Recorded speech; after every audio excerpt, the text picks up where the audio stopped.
semuanya. Selamat datang di Pondasi Podcast Edukasi Sains. Aduh, agak deg-degan saya. Oke, jadi di Pondasi ini episode pertama aku yang akan jadi hostnya. Kenalan dulu kali ya, karena katanya tak kenal maka tak sayang. Tapi biasanya kalau udah sayang tuh beneran ditinggal ya. Oke, sorry. Perkenalkan, aku Anggi Sulistianingrum.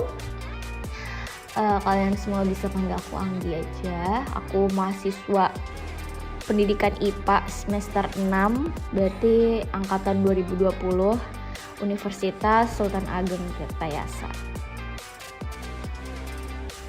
Oke, selamat pagi, siang, sore, atau malam kali ya buat listener Pondasi yang lagi apalagi kerja atau sekolah atau lagi ngelakuin kegiatan-kegiatan lainnya. Semoga dipermudah dan semoga kita semua diberi kesehatan.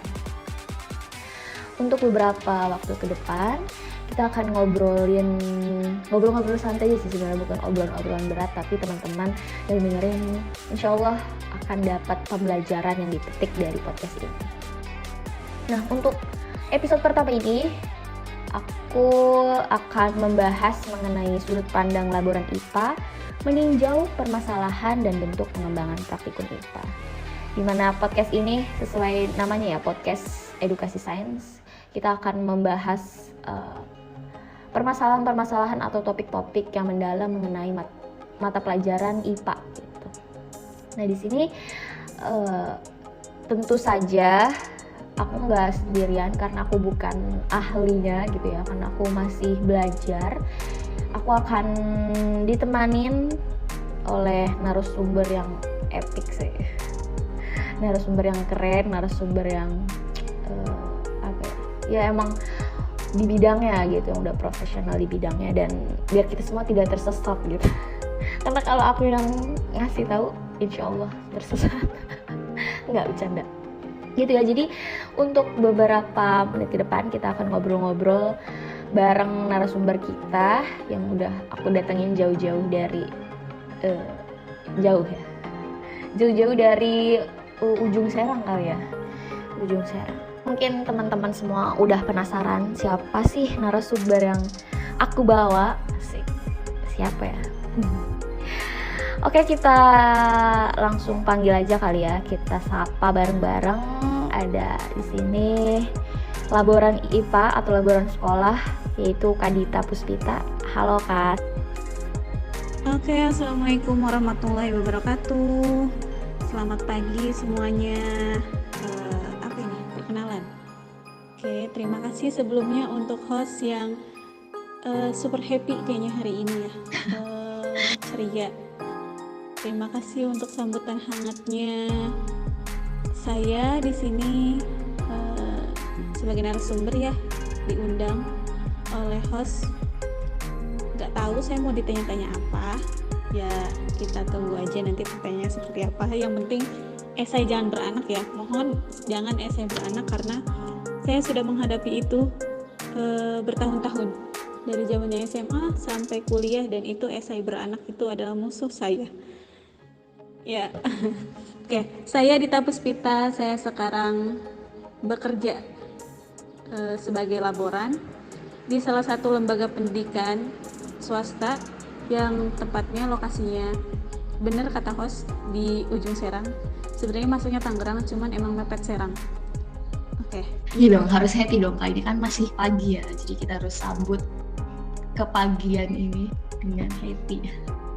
Dan pastinya ingin ngobrol-ngobrol bareng sama Kak Dita, jadi harus happy dong gitu kan. Walaupun tugas banyak, terus kayak tiap hari ya Allah kali ya, tapi ya udahlah, ntar juga lewat gitu.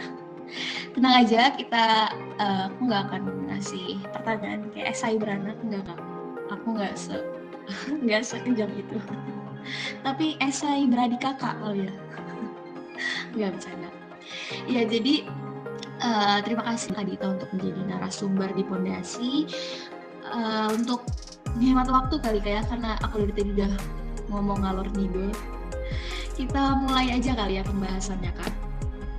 Oh iya, untuk Kak Dita sendiri alumni pendidikan IPA juga kan ya Kak? Iya betul, saya lulusan alumni pendidikan IPA Untirta tahun angkatan 2016. Ya, jadi FYI, Kak Dita sendiri juga sebagai alumni pendidikan IPA Untirta angkatan 16. Kak Dita gimana kabarnya, Kak? Alhamdulillah kabar saya sehat walafiat, hati, jasmani, rohani, alhamdulillah selalu diberikan sehat ya. Semoga yang bertanya juga dan yang mendengarkan semuanya diberi kesehatan. Amin. Amin, amin, amin. Semoga kita semua diberi kesehatan karena cuaca kayak gini emang lagi rentan gitu ya kena penyakit. Tapi semoga kita semua dijauhin dari penyakit dan bisa menjalani aktivitas dengan penuh semangat dan ceria. Oke Kak, karena listener Pondasi udah penasaran nih sama obrolan-obrolan kita, jadi kita mulai aja ya Kak. Jadi gini Kak, ngomong-ngomong mengenai praktikum IPA nih Kak, ada nggak sih perbedaan pengalaman praktikum di tingkat SMP pada zaman sekarang dengan pengalaman praktikum pada zaman dulu? Mungkin zaman kita kali ya, atau zaman Kak Dita waktu praktikum gitu. Oke, untuk perbedaan praktikum zaman sekarang dan dulu, mungkin saya ambil contohnya dari pengalaman saya pribadi. Dulu saat saya SMP, kalau IPA kan SMP yang masuknya. Yang pertama itu laboratoriumnya itu untuk alat dan bahannya itu masih sangat terbatas. Alatnya itu hanya alat-alat yang umum saja, misalkan seperti mikroskop. Nah itu kan masih umum dan itu ada itu, walaupun mikroskopnya tidak semua jenis mikroskop kita punya gitu. Terus untuk bahan kimia juga itu tuh sangat-sangat terbatas, jadi hanya bahan-bahan yang umum saja yang ada di dalam lab itu. Dan waktu itu saya juga belum mengerti bahan apa yang harusnya ada, alat apa aja yang harusnya ada di laboratorium. Tapi menurut saya, seingat saya, waktu itu ya memang karena praktikum yang kita lakukan itu hanya itu saja, misalkan kayak mengamati jaringan tumbuhan, itu kan dengan mikroskop, dan itu praktikum sederhana gitu, seperti membedah ikan, itu kan hanya yang dipakai itu ya itu saja gitu kan. Nah terus kalau untuk contoh yang lainnya, dulu di sekolah saya itu tidak ada laboran seperti saya sekarang bekerja di sini. Jadi dari gurunya sendiri itu kerepotan biasanya, karena namanya anak SMP, jadi mereka itu belum bisa fokus ke dalam suatu pekerjaan gitu. Jadi baru gurunya ke kelompok 1, anak 2 manggil. Jadi itu tuh yang bikin gurunya tidak fokus dalam melaksanakan praktikum. Kalau ada laboran kan enak, maksudnya tugasnya bisa dibagi gitu. Nah terus untuk yang terakhir ini yang saya ingat dulu LKS. Dari LKS kan, LKS ini kan untuk panduan, untuk patokan dalam kita melaksanakan praktikum. Dulu LKS itu saya tidak dibagikan dari gurunya itu. Jadi hanya lihat saja di buku paket, ada biasanya kan ada lembar kerja siswa. Dan ya udah benar-benar ngikutin yang ada di buku paket tersebut. Atau dulu namanya LKS juga, cuman LKS yang kayak buku buku detik-detik yang kayak gitulah, pokoknya yang tipis gitu, dan dia emang isinya itu kayak soal, kayak latihan. Nah termasuk itu ada LKS, jadi gurunya benar-benar pure panduannya dari si buku paket itu. Kalau untuk sekarang kan beda, alat dan bahannya sudah banyak, terus ada laboran juga yang itu benar-benar mengurangi banget tugas dari seorang gurunya gitu. Laboran yang menyiapkan, laboran yang membantu dalam proses tersebut. Terus yang terakhir LKS-nya juga yang saya alami sekarang di sini ya guru-guru yang membuat gitu, dengan panduan dari sekolah ini, dari pondok sini, tapi dibuat sekreatif mungkin gitu. Nah itu untuk perbedaannya.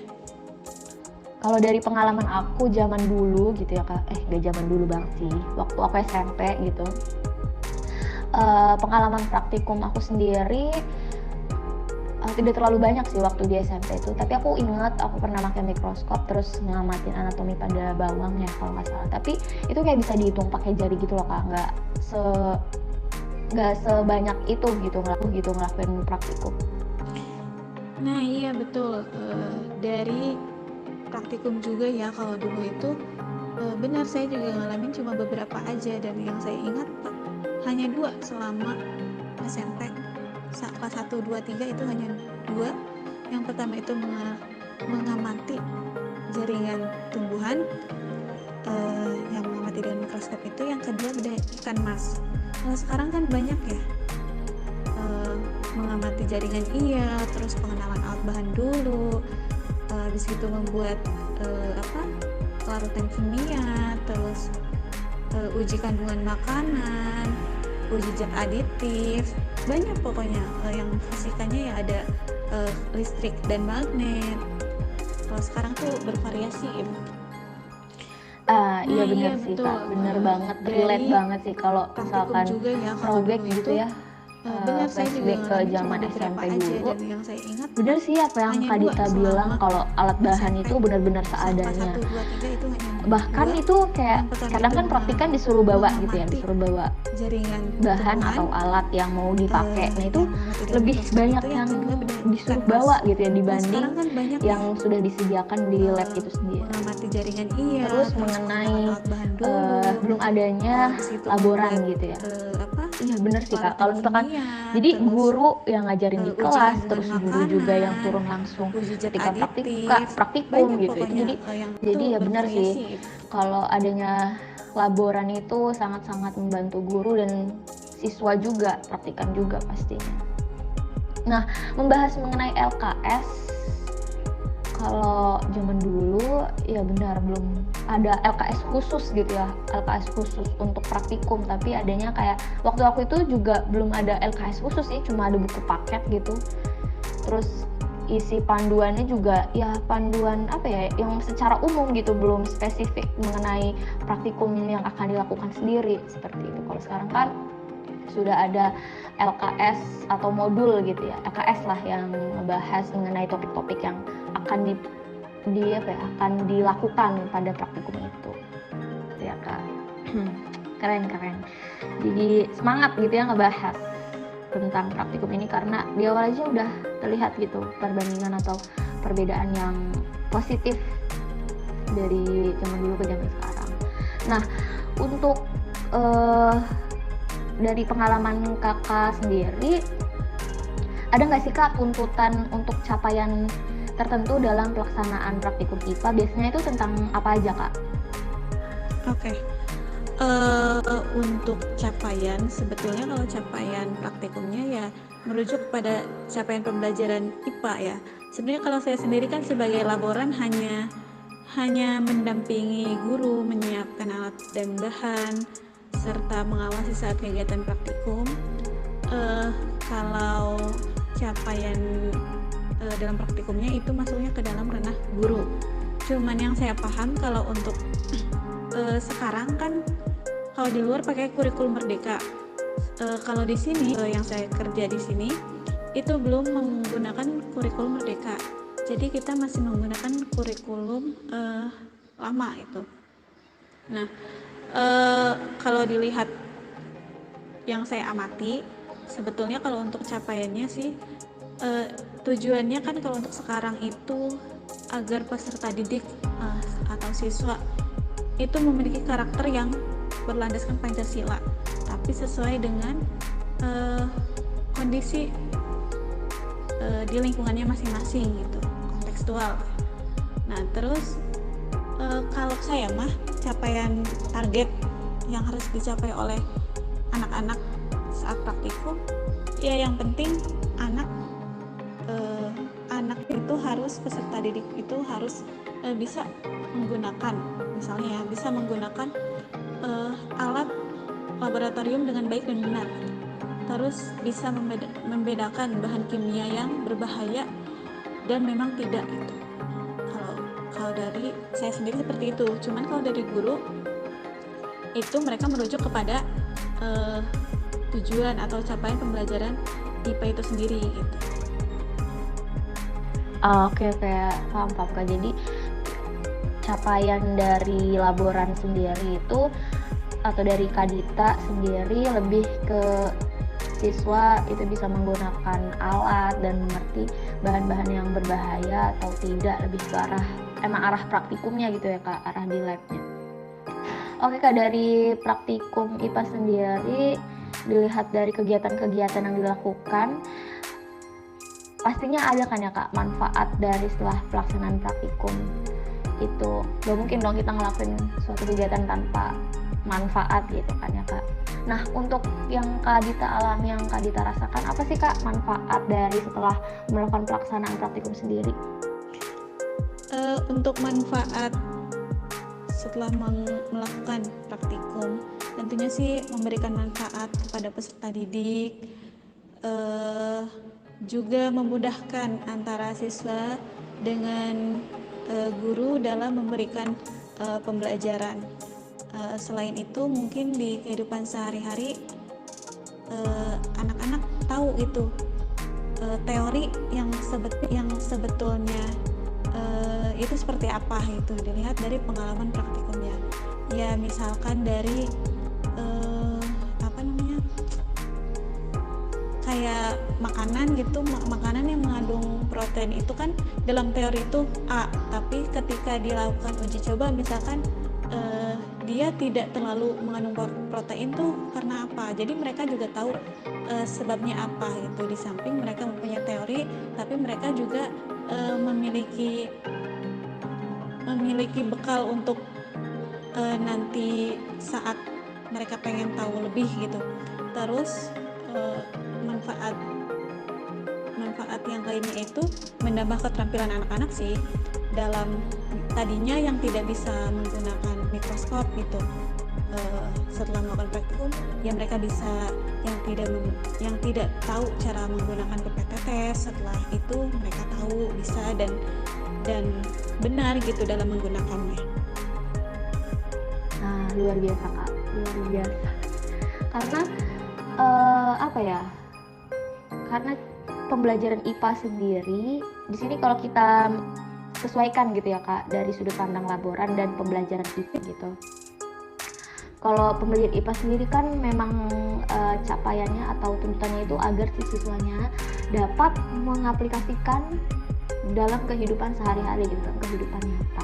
Nah di sini secara tidak langsung siswa itu dibelajarkan seperti itu gitu kan, dan untuk agar siswa bisa menggunakan alat itu aja itu cukup tricky gitu ya Kak, karena banyak peraturan-peraturan atau hal-hal yang diperbolehkan atau tidak itu secara tidak langsung membelajarkan siswa juga sebenarnya. Jadi banyak sekali sih manfaat baik dari laboran, dari siswa dan dari guru yang didapatkan dari kegiatan praktikum seperti itu ya Kak. Oke Kak, ngomong-ngomong mengenai hasil dan manfaat dari pelaksanaan praktikum sendiri nih Kak, aku ada contoh artikel, aku ngambil dari Jurnal Pendidikan IPA, Journal of Science Education, yang ditulis oleh Hairunisa tahun 2002 mengenai pembelajaran IPA berbasis praktikum di SMP Negeri Kecamatan Pontang, Kabupaten Serang. Nah, di sini ditemukan permasalahan bahwa pelaksanaan praktikum IPA sendiri masih berbasis masih dilakukan itu dalam jumlah kecil Kak. Contoh, masih banyak sekolah-sekolah yang melaksanakan kegiatan praktikum itu tidak di lab, masih di kelas, masih di ruangan itu, terus masih menggunakan metode konvensional.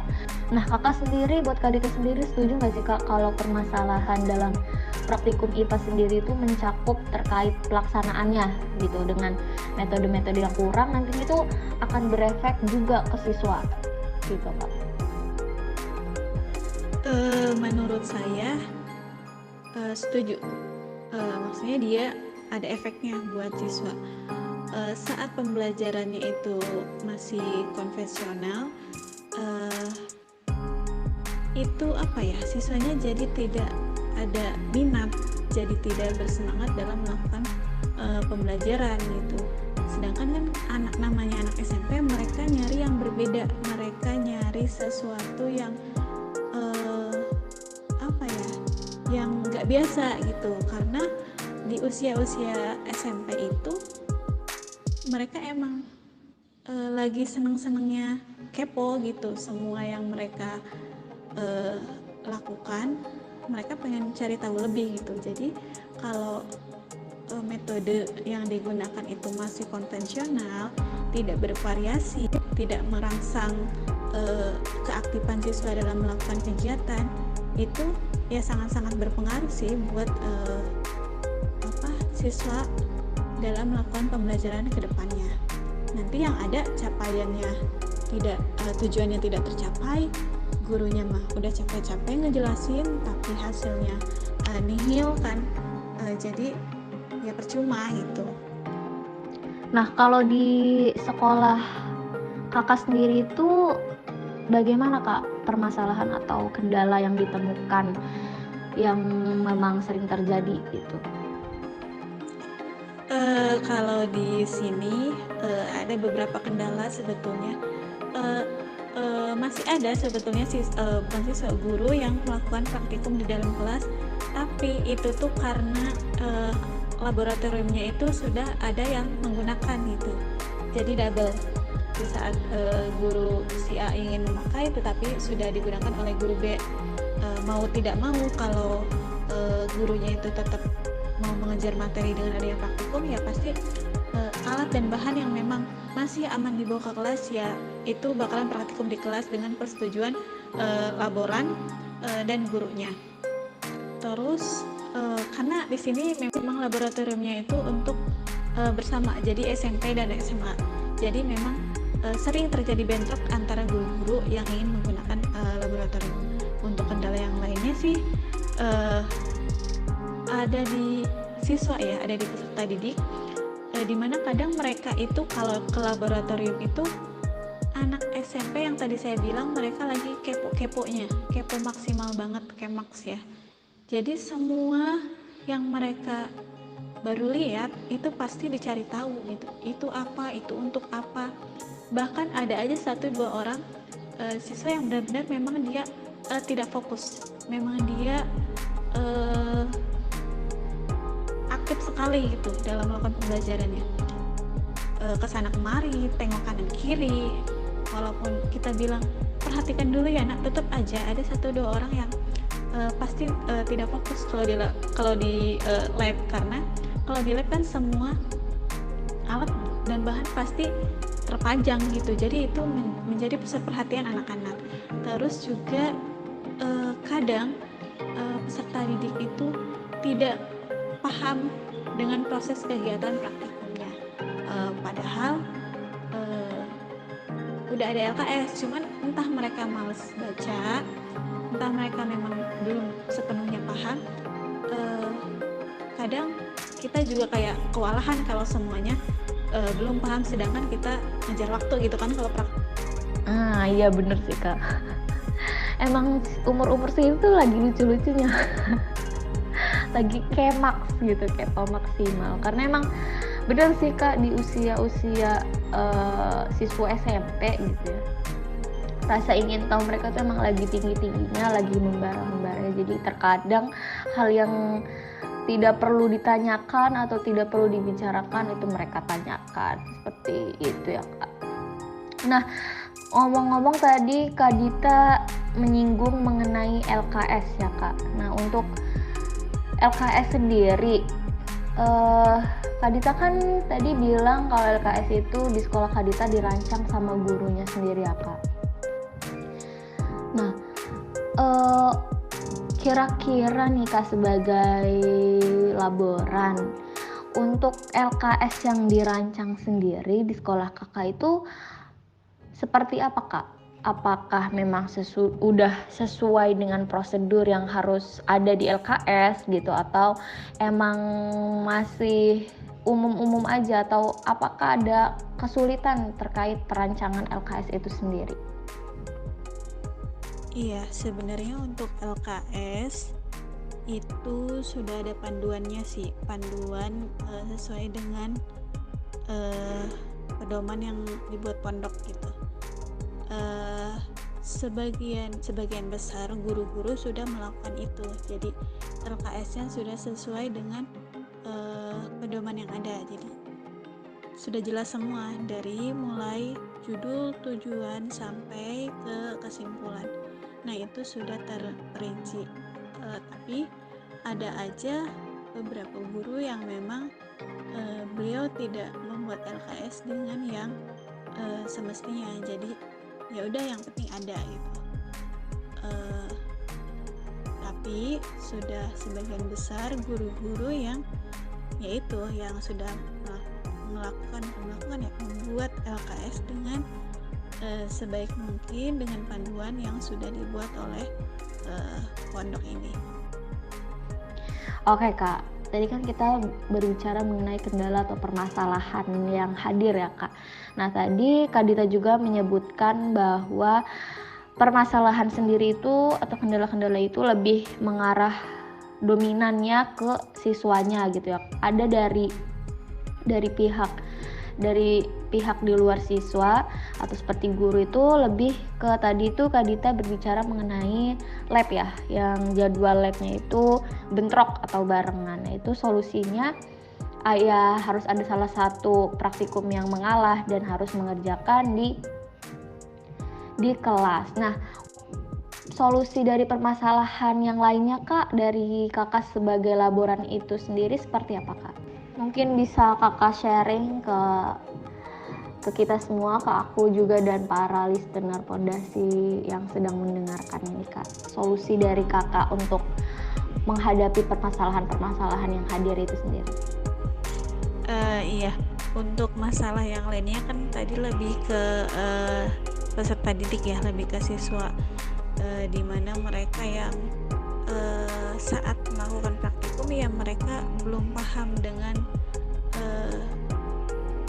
prosedur yang harus dilakukannya, atau mereka yang malas membaca LKS yang sebetulnya LKS itu yang sudah dibagikan ada di mejanya masing-masing, cuman tetap aja, Bu ini gimana, Bu ini apa lagi, ya pasti anak SMP pasti seperti itu gitu, rasanya kan pengen dikantongin satu-satu gitu ya biar pada diem gitu. Untuk solusi yang lainnya sih kalau di kita itu kan biasanya kalau praktikum sebelumnya itu di sini tahun-tahun sebelumnya itu tidak ada demonstrasi terlebih dahulu, jadi cuman menyampaikan ke anak minggu depan kita praktikum di laboratorium dengan mereka belum tahu seperti apa praktikumnya gitu. LKS juga paling dikasihnya itu pas hari H-nya. Nah solusinya itu di kita biasanya seminggu, pokoknya sebelum pertemuan ke praktikum itu, ke hari H itu kita mengajak siswanya tersebut ke lab, kemudian guru beserta laboran itu melakukan demonstrasi mengenai praktikum yang akan dilakukan oleh siswanya nanti gitu. Jadi si siswanya sudah kebayang gitu, udah tergambarkan, oh nanti saya melakukan seperti ini, walaupun pas hari H masih aja ada yang bertanya, mungkin karena mereka tidak memperhatikan atau mereka lupa, ya itu wajar, tapi tidak tidak separah dulu kalau tidak ada demonstrasi terlebih dahulu gitu. Kalau ini mereka yang memang bertanya saat mereka lupa aja gitu. Pun yang lainnya itu mungkin solusi saya karena anak SMP tuh senengnya kan yang bergambar-gambar. Nah mungkin boleh divariasikan LKS-nya di dalam prosedur percobaannya, langkahnya itu lebih baiknya ditambahkan gambar, jadi mereka lebih paham gitu. Oh, kadang mereka kan alat aja ada yang ketukar, mana gelas ukur, mana gelas beker. Nah, itu kadang ketukar. Jadi kalau ada gambarnya mereka lebih paham. Oh iya, yang ini nih gelas ukur, larutannya dimasukkan ke dalam gelas ukur misalkan. Nah, itu pasti mereka lebih senang gitu, lebih semangat dalam mengerjakan praktikumnya. Oh iya Kak, aku mau nanya satu kelewat tadi. Itu kan Kak Dita bilang kalau ketika merancang LKS itu guru-guru harus mengikuti panduan gitu ya Kak, yang sudah diberikan oleh sekolah atau pondok. Nah, berarti dalam kegiatan praktikum sendiri semua guru itu menggunakan LKS ya Kak untuk membantu kegiatan praktikum. Berarti udah ya setiap praktikum atau setiap guru udah pakai LKS gitu ya Kak? Iya, betul. Jadi di sini semenjak saya pegang laboran, saya menginfokan kepada guru-guru kalau saya menerima kegiatan praktikum di lab, tapi harus ada LKS-nya, karena di samping untuk membantu siswa dalam melakukan praktikum, membantu saya juga dalam menyiapkan alat dan bahan. Kalau ada LKS itu enak kan, oh ini alat ini sekian yang dibutuhkan, ukuran sekian, bahannya sekian, kan itu lebih enak. Dan itu biasanya saya arsipkan ketika guru itu tidak punya file LKS-nya, maka saya udah punya lab ini, di labnya ini udah punya arsipnya, jadi enak gitu nyarinya.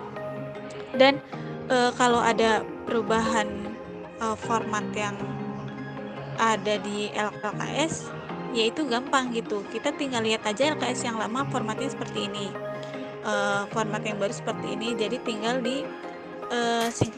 disinkronkan saja antara LKS yang lama dengan yang baru. Jadi saya sendiri sih mewajibkan guru-guru yang akan melakukan praktikum itu harus ngasih LKS dulu ke saya hamin beberapa hari itu sebelum pelaksanaan.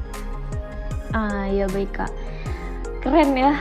Kayak saya jadi lebih tahu gitu di dunia nyatanya seperti apa, khususnya di laboratorium ya, karena Kak Dita sendiri di sini kan sebagai laboran, jadi sudah cukup paham dan hafal gitu ya. Bahkan Kak Dita sendiri sudah menyiapkan arsip-arsip, jadi tidak kalau misalkan suatu saat ada yang tercecer atau hilang, di Kak Dita sudah ada, karena Kak Dita sudah backup gitu ya, atau sudah mengarsipkan file-file yang sudah diberikan seperti itu. Jadi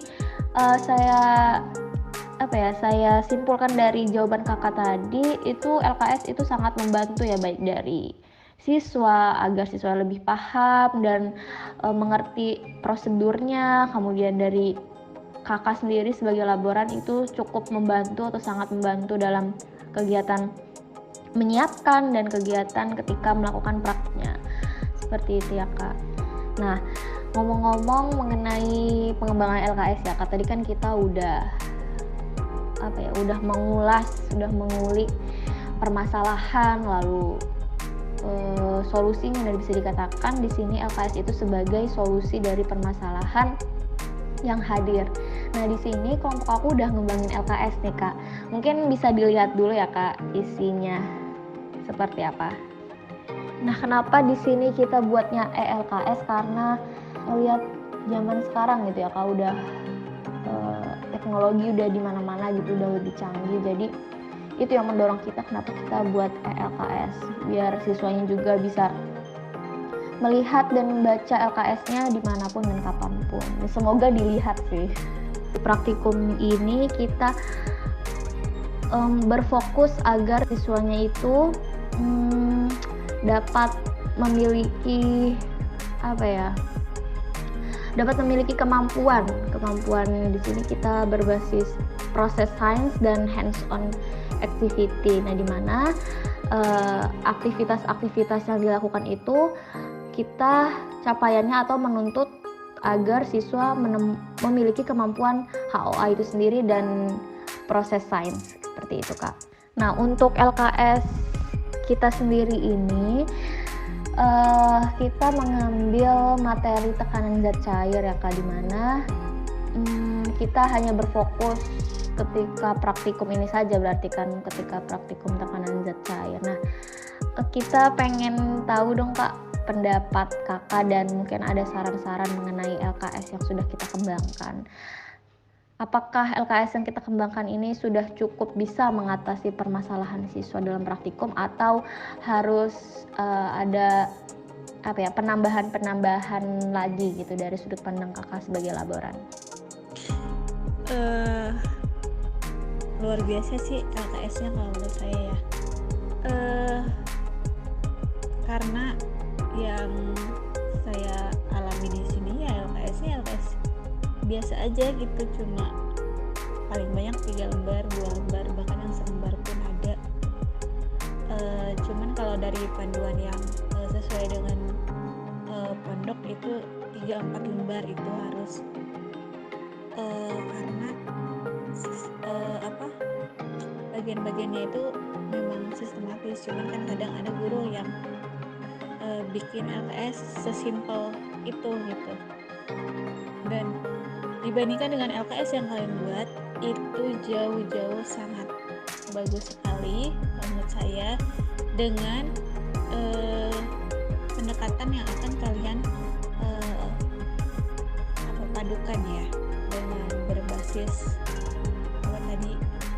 handouts apalah itu activity ya. Nah dan dalam proses sains kan itu anak itu lebih dituntut untuk berpikir secara kritis, temukan masalah, kemudian cari solusi dan sebagainya. Dan itu tuh sudah mewakili di dalam LKS yang kalian buat. Dan yang saya apresiasi juga dari kalian, sebetulnya ada video. Saya juga belum buka sih videonya seperti apa itu ya. Di dalam LKS-nya terdapat QR code ya untuk kita melihat video. Saya sebetulnya sudah pernah lihat buku anak yang ada QR code-nya, cuman itu di tingkat SD aja sudah secanggih itu gitu, apalagi ini untuk SMP. Dan sesuai dengan perkembangan zaman sekarang gitu, anak-anak pasti anak SMP, anak SD aja sekarang udah pada pegang HP gitu. Jadi nggak kesusahan buat mereka untuk mencari tahu, untuk membuka LKS ini kalau menurut saya ya, kalau memang merekanya betul-betul pengen belajar gitu. Terus yang saya suka juga penerapan di LKS-nya itu terdapat penawaran yang pernah kamu mengalami, kan itu kan kadang kita kalau udah baca pernah kamu mengalami di saat kamu berenang dulu, kadang kita mengingat-ingat lagi, flashback lagi, oh iya ya saya waktu berenang kenapa waktu memainkan tangan itu lebih sulit dan sebagainya gitu. Jadi mereka pikirannya itu semakin dirangsang oleh bacaan tersebut. Untuk masukannya, waduh apa ya, gak ada kayaknya kalau menurut saya. Itu udah cukup lebih baik. Cuman dulu saya juga pernah buat LKS, cuman itu satu kelas sih, waktu itu saya lupa satu kelas apa per kelompok gitu. Dari dosen itu ini lebih baiknya menggunakan gambar yang masuknya itu dokumentasi sendiri, dokumentasi pribadi. Cuman kan karena kalau ini kan contohnya karena hukum Archimedes, hukum Pascal itu kan berkaitan dengan air ya. Ya maksudnya kayak kapal kan nggak mungkin kita tiba-tiba ke Pelabuhan Merak cuma pengen foto kapal di atas lautan gitu kan, nggak mungkin. Jadi udah oke sih, cuman kalau misalkan ada contoh yang memang masih bisa dilakukan dokumentasinya secara pribadi, itu lebih baik, karena itu yang tadi saya lihat sumber-sumbernya, sumber-sumber si gambarnya itu tidak ada ya, tidak dimasukkan. Dulu sih saya sempat ditanyain sumbernya mana, sumbernya harus disebutkan karena ini bukan hak milik pribadi. Itu sih kalau dari saya. Untuk yang lainnya oke banget, perfect banget. Jadi semoga LKS ini dapat digunakan oleh guru-guru dan siswa ketika sudah dilegalkan. Itu sih dari saya. Ya terima kasih ya Kak atas apresiasinya dan saran-saran yang sangat membantu gitu ya, positif buat kita ke depannya. Nah nih Kak, sudah tidak terasa gitu, ternyata sudah di penghujung kita akan berpisah. Tapi aku punya pertanyaan terakhir, last but not least gitu ya Kak. Jadi kesimpulan dari Kakak sendiri itu, LKS itu bisa dikatakan sebagai solusi dari permasalahan yang Kakak hadapi dalam praktikum IPA atau tidak, dan mungkin terakhir juga Kak Dita bisa memberi kesan pesan untuk podcast ini gitu Kak. Iya, kesimpulannya iya, LKS sangat berpengaruh dalam praktikum. Jadi solusi dari permasalahan praktikum yang saya alami dan mungkin guru-guru luar di sana alami, ya salah satunya bisa diatasi dengan LKS. Dan untuk LKS bukan hanya karena LKS bukan hanya sebagai acuan sih, tapi salah duanya bisa membantu laboran dalam menyiapkan alat dan bahan. Yang kedua juga bisa membantu siswa dalam melakukan praktikum dengan baik dan benar. Untuk kesannya, alhamdulillah saya sangat berkesan sekali bisa berbincang dalam podcast ini. Berterima kasih juga bisa ngobrol di sini ya. Walaupun saya hanya seorang laboran yang belum banyak pengalaman, baru 2 tahun saya jadi laboran. Tapi di sini saya hanya sharing aja, berbagi apa yang saya alami dan apa yang mungkin kalian akan hadapi nanti ketika di dunia kerja. Untuk pesannya, semoga podcastnya Pondasi ya namanya, untuk Pondasi ini semakin sukses, mengundang orang-orang yang memang kalian butuhkan tapi masih selaras dengan temanya gitu. Bisa berbagi pengalaman dengan orang-orang yang mendengarkan dan memang sedang butuh pencerahan dengan permasalahan yang mereka hadapi. Ya, terima kasih, pokoknya terima kasih untuk sharingnya hari ini. Terima kasih banyak ya Kak.